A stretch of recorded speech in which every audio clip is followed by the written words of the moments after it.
The disrespect between these two needs to stop. The Boston Celtics win game 3 of the NBA Finals, led by Jaylen Brown coming up clutch in the second half, and Jayson Tatum taking over in the first half as a dominant scorer for this squad. They were wrong about the Boston Celtics, saying they weren't battle tested, say they could not come up to play, could not win in the clutch, and they do just that in the fourth quarter, beating the Dallas Mavericks on the road to stay undefeated once again, 7-0 on the road in the playoffs as the Road Dogs came to play. Welcome back to Celtics Digest. I'm Bruce Velez. Before we get into this video, if you guys do enjoy the content and if you're enjoying this lead by the Boston Celtics, hit that like button as we'd greatly appreciate it here. Further ado, let's dive into this breakdown of this game. It was absolutely fantastic, and we really need to stop this discourse and this disrespect on Jayson Tatum and Jaylen Brown. The absolute debacle and just abomination of narratives being spewed throughout the entire playoffs just needs to be to arrest with the national media. They said that this team cannot come to play. This team cannot come up clutch and win games. They need to be battle tested. They need to go against strong teams in the Western Conference. And the Celtics are one win away from an NBA championship, bringing Banner 18 home in a sweep in the NBA Finals. No Kristaps Porziņģis. He is injured. He is out. That is no problem and no issue for this team. Breaking it down, we saw early on in the first half, this Mavericks team in the first quarter get off to a hot start. Luka, Kyrie making every single shot, and the Boston Celtics were struggling from offense, struggling to get any rebounds down low with any interior presence from Kristaps Porziņģis.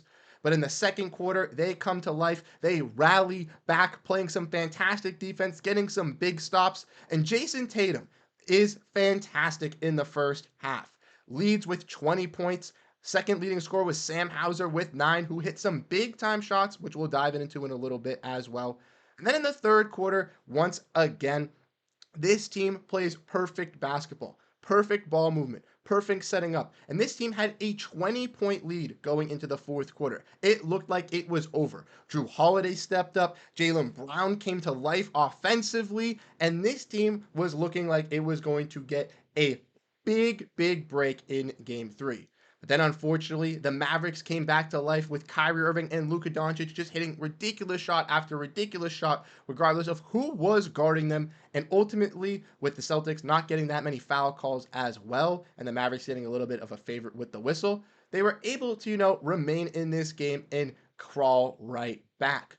Luka Doncic gets fouled out. And then, once again, this team is battle tested, comes through together, led by Jaylen Brown and Jayson Tatum, stepping up and doing what they need to do to come up clutch and win these games. Derrick White hit some big shots as well after coming out to a cold start. And as we all know, Derrick White gets hot when you need him the most, and he absolutely delivered. But the fact that the narratives of pulling down Jayson Tatum for being a facilitator and not being a great creator offensively need to stop, because when he needs to deliver in game 3s, when he needs to show out, he comes through. And we saw that once again tonight, like we did in the previous 2 series versus Cleveland and versus Indiana. He heard all the noise, he heard all the banter, and he comes in to your opponent's building and drops 30 in 3 straight game 3s throughout the entire playoffs. What more could you ask for out of a superstar player, especially when he's getting doubled and triple teamed in game 1 and game 2? They sag off him a little bit, and he delivers with being a big time shot maker. And then Jaylen Brown, once again, defensively was fantastic throughout the entire game, guarding Luka Doncic, playing some fantastic defense on Kyrie, helping out on PJ Washington. But ultimately, where he comes up clutch is in the late game offensively, getting some big steals, getting some big slams and transition. And again, taking over, being aggressive when the Celtics need it most. They really relied on their three-pointer. They really depended on it for a majority of this game. And sometimes the three-pointer was not falling, similar to game 2. But Jaylen Brown, once he sees that momentum swing, once he realizes the threes aren't going, he realizes, take the ball to the rack and get the offense going. And him and Jayson Tatum did exactly that in tonight's contest. If we want to look at the stats, we can see, obviously, looking at, the team stats, Celtics shot pretty good from the field, shot from 3-point range, and shot decent from the free throw. The Celtics did all right on the rebounding, were getting out rebounded for a majority of this contest, came back to life into it. Then in the fourth quarter, started falling asleep on the defensive rebounding, but somehow decided to pull it through. We have out assisted the Mavericks in every single game, which is huge. It really comes down to our role players hitting some really key shots for us late in the game. And then on the blocks and the steals, we really delivered once again. When looking at the team stats from this game, we mentioned Jayson Tatum, 31 points, 5 total rebounds, 5 total assists with a steal, with 4 for 13 from the three-point range. Yes, he decided to get chucking late in the second half, and his shots weren't falling. But my man was 11 for 26 and had 20 points in the first half and was the Celtics' main offensive engine in the entire first half. And then in the second half, like I said, the stat sheet won't show it, played some fantastic defense and helped the Celtics get some clutch steals. When you look at Jaylen Brown, he also had 30 points tonight with a total of 8 rebounds and a total of 8 assists, which is crazy to see Jaylen Brown being that fantastic facilitator. He had 5 in the first half as well with a block, 4 for 5 from the free throw range for Brown. Again, a night where the threes weren't falling for him, but 12 for 22 overall, very efficient from the mid-range. When you look at the starting lineup after that, Derrick White did have a 16-point night tonight with 4 assists and a total of 5 rebounds with 2 blocks, but he was 4 for 9 from 3-point range. And as we mentioned, when the Celtics have Derrick White making 4 3-pointers a night, they are 100% in the playoffs. So once again, hit some clutch threes late in the game, and that propels the Celtics to win.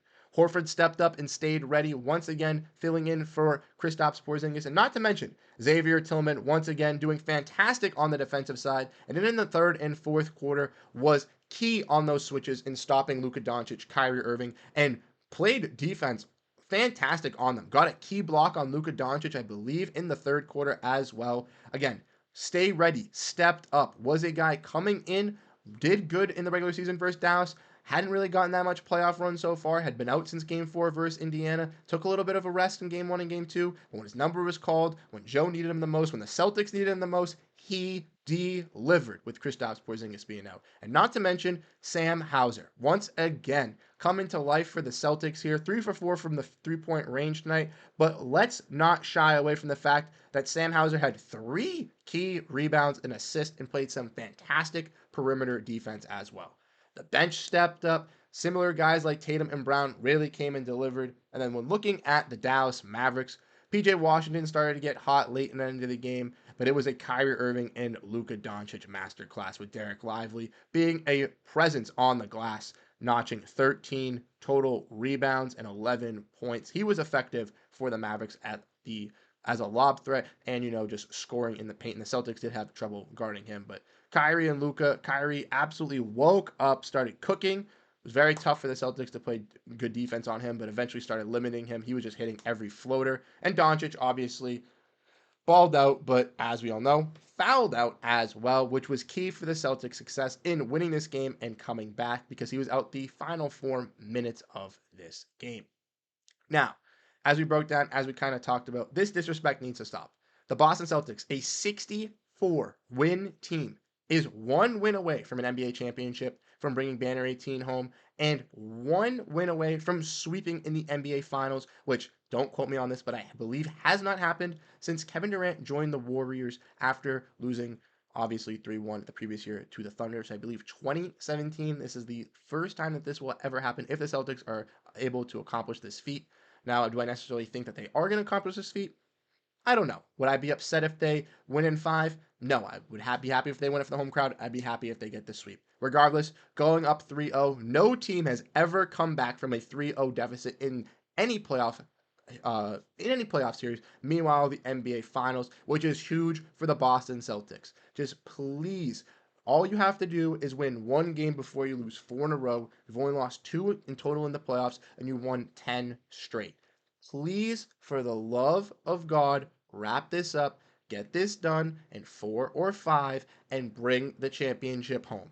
I know you guys are excited. I'm excited. Let me know how you guys are feeling down below in the comment section. Once again, this Celtics team is one win away from a championship for Banner 18 coming home. And I know we were the favorites. We're a 64-win team. We were the projected team to win the championship.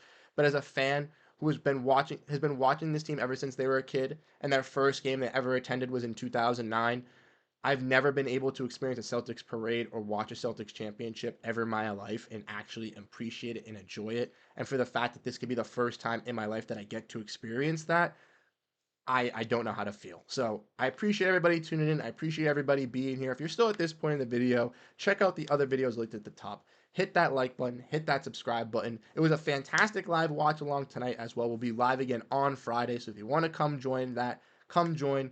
Appreciate everybody's support. Once again, fantastic W tonight for the Boston Celtics here. They wrap it up, get a clutch comeback win, and they hold it off versus the Dallas Mavericks to go up 3-0 and are 1 win away. I'm Bruce Velez. Have a great rest of your night, everybody, and go Boston Celtics.